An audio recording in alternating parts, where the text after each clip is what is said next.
Sir శ్రీహరికి bail, పోలీసులకు court చివాట్లు, వైసీపీ గొడ్డలు పార్టీన మంత్రుల అటాక్. ఇది కూడా ఈ గొడ్డలి అనేది మనకు తప్పేటట్లేదు. ఇప్పుడు గొడ్డలి అవన్నీ పెట్టారనే కదా ఆయన మీద కేసు పెట్టారు సోషల్ మీడియాలో. కానీ కుప్పంలో పెట్టారు. అరెస్ట్ చేసిందేమో తాడేపల్లిలో, ప్రొడ్యూస్ చేసిందేమో నిన్న మనం మాట్లాడుతున్నప్పుడు అప్పుడప్పుడే మీకు ఏవో ఇన్పుట్స్ వచ్చినట్టున్నాయి. నేను అన్నాను అప్పటికే బెయిల్ వచ్చే అవకాశం కూడా ఉంటుంది, కోర్టు చెప్పాల్సి ఉంటుందని. అది మన దీంట్లో కూడా ఉంది. మ్యాజిస్ట్రేట్ నిజంగానే బెయిల్ ఇచ్చేశారు. అసలు మీరు ఈ భారత బిఎన్ఎస్ 111 కింద ఇది ఎలా వస్తుంది? మీరు ఒక పోస్ట్ చేస్తే దాని మీద మీరు అడిగి విచారించి తగిన చర్యలు తీసుకోకుండా క్రిమినల్ కాన్స్పిరసీ అని దాన్ని పెట్టేసి ఆటోమేటిక్గా అరెస్ట్ చేసి ఇవన్నీ చేస్తే కుదరదు. మీకు ఎన్నిసార్లు చెప్పాలి? పైగా అరెస్ట్ చేసిన తర్వాత 33 గంటల పాటు మీరు కోర్టు ముందు ప్రొడ్యూస్ చేయకుండా ఎందుకు ఆలోచన చేశారు? ఇవన్నీ కూడా ఆయన తీవ్రంగానే, అంటే కుప్పం తీసిపోవడం బహుశా ఎందుకో తెలియదు. అంటే కుప్పం అంటే చంద్రబాబు నాయుడు గారి నియోజకవర్గం, ఇవన్నీ చాలా అక్కడ కేంద్ర బిందువుగా ఉన్నాయి కదా, అందుకని చేశారేమో తెలియదు. కానీ మొత్తం మీద వైసీపీకి కొంచెం జోష్, చాలా పెద్ద బిగ్ ఫిష్ లాగా పట్టుకున్నాము అని అనుకుంటే అంతే కదా.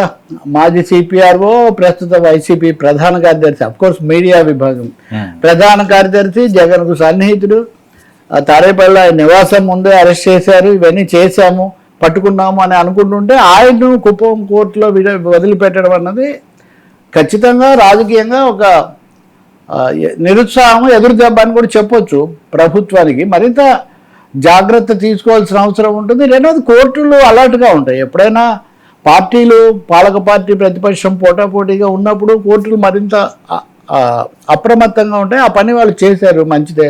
తర్వాత ఇంకా ఆయనకు నోటీసులు ఏమిస్తారు, ఏం విచారిస్తారు అనేది వేరే విషయం. కానీ చాలా అంటే ఫోకస్లో ఉండే కేసుల్లోనే తగిన జాగ్రత్తలు తీసుకోకపోవడం ఎందుకు జరుగుతుంది? ఈ తొందరపాట, హడావుడా, అత్యుత్సాహమా తెలీదు. ఇంకా రెండవది దీన్ని ఒక ఆధారంగా చేసుకొని ఎవరైనా అటైనా ఇటైనా మళ్ళీ ఈ విధమైన వాతావరణాలు పోస్టులు పెంచితే మటుకు, ఎందుకంటే వాటిని విడుదల చేసేటప్పుడు, వైరల్ చేసేటప్పుడు అందరూ ఉత్సాహంగా ఉంటున్నారు.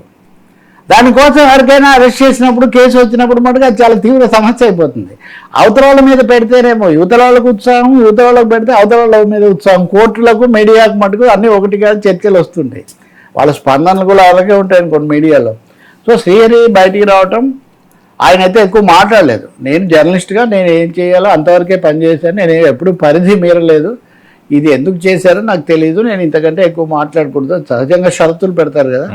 బట్ ఆయన పొన్నవాళ్ళు మటుకు చాలా తీవ్రంగానే ఆయన స్పందించారు. వీటన్నిటిని మేము తేలుస్తాము. మూడోది, ఆయన జగన్మోహన్ రెడ్డి ఇచ్చిన సపోర్ట్ మీద చాలా ఎక్కువ మాట్లాడాడు. అంటే బహుశా భవిష్యత్తులో వాళ్ళ సోషల్ మీడియా వాళ్ళకు కూడా భరోసా ఇవ్వడానికి కావచ్చు. జగన్మోహన్ రెడ్డి ఆయన చెప్పిన దాంట్లో సగం జగన్మోహన్ రెడ్డి ఆయన ఇచ్చిన ఆదేశాలు అవే ఆయన ఎక్కువ చెప్పారు. బట్ ఎనీవే సంయమనం పాటిస్తారని మనం కోరుకుందాం. ఇది పోలీసులు కూడా చేయాలి. పోలీసులు తలలో నాలుకల్లాగా ఉండాలి. అది మారుతూ ఉంటుంది ఎప్పటికప్పుడు. కాబట్టి